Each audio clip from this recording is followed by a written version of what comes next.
Shalom sahabat semua dan salam sejahtera. Marilah kita memulakan hari kita dengan menyantap firman Tuhan.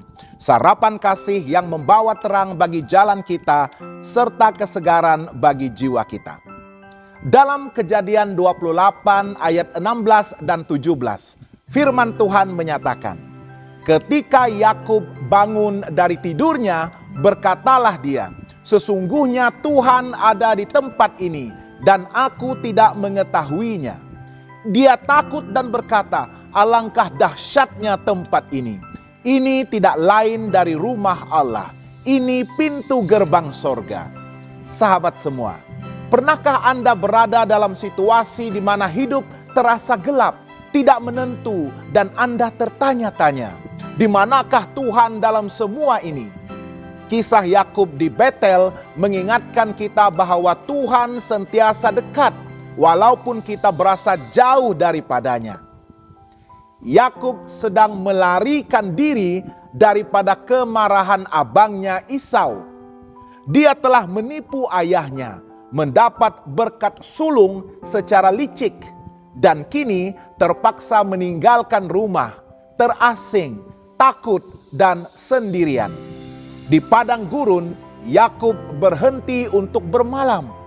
Tidur di atas tanah yang keras, menggunakan batu sebagai bantalnya. Ini adalah titik terendah dalam hidupnya.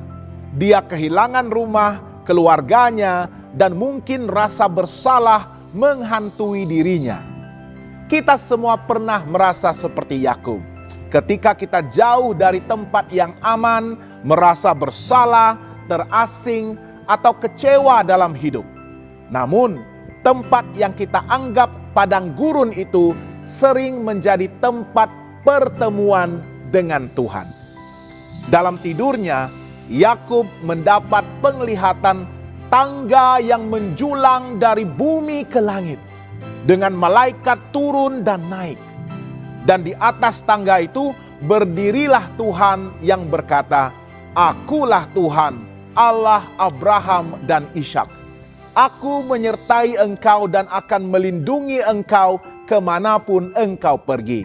Dalam ayat 13 dan 15. Perhatikan, Yakub tidak mencari Tuhan, tetapi Tuhan yang mencari Yakub.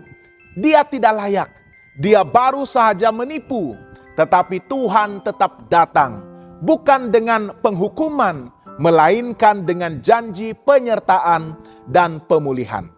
Ini adalah kasih karunia. Tuhan datang kepada kita bukan karena kita layak, tetapi karena Dia mengasihi kita.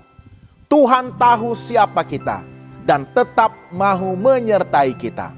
Apabila kita jatuh, Tuhan tidak menjauh, malah Dia datang untuk menegakkan dan menuntun kita kembali kepada rancangannya.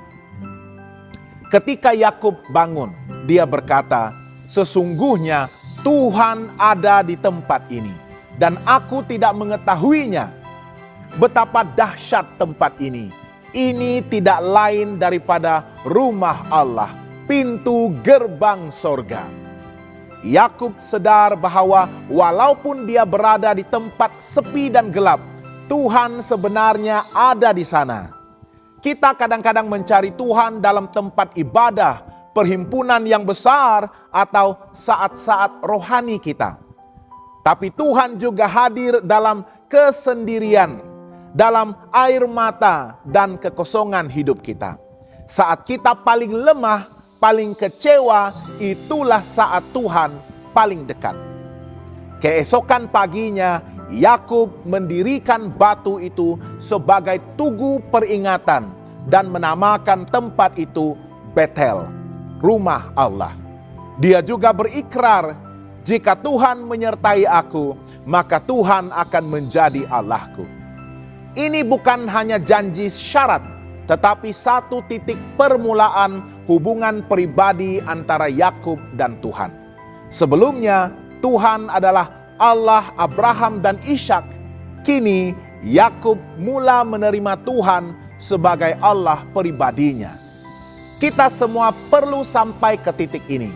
Bukan hanya mengenal Tuhan melalui orang lain, tetapi mengalami Dia sendiri. Tidak cukup hanya tahu tentang Tuhan, kita mesti mengalami perjumpaan pribadi dengannya dan menyerahkan hidup kita kepadanya. Dari kisah ini, apakah pelajaran yang kita boleh ambil? Pertama, Tuhan hadir walaupun kita merasa jauh. Kadang-kadang tempat paling gelap boleh menjadi tempat pencerahan rohani. Kedua, kasih karunia Tuhan melampaui kegagalan kita. Yakub tidak sempurna, tetapi Tuhan tetap menemuinya. Ketiga, Tuhan mau hubungan pribadi dengan kita. Jangan hanya mewarisi iman dari orang tua atau gereja, alamilah Tuhan sendiri. Keempat, Betel boleh terjadi di mana-mana. Rumah Allah bukan soal lokasi, tetapi soal hati yang terbuka untuk perjumpaan dengan Tuhan. Sahabat yang dikasihi Tuhan, Yakub datang ke Betel sebagai seorang pelarian, tapi dia meninggalkan tempat itu dengan identiti baru, seseorang yang telah bertemu dengan Tuhan. Hari ini, jika Anda merasa lemah, bersalah, atau jauh dari Tuhan, ingatlah, Tuhan hadir. Dia mencari Anda. Dia mahu membangun hubungan pribadi dengan Anda. Mari buka hati kita untuk mengatakan seperti Yakub, Tuhan, Engkaulah Allahku. Aku mau hidup dalam penyertaan-Mu. Jangan lupa untuk melayari dan subscribe saluran YouTube kami di youtube.com/@hopetv Malay. Tuhan memberkati dan selamat bersarapan.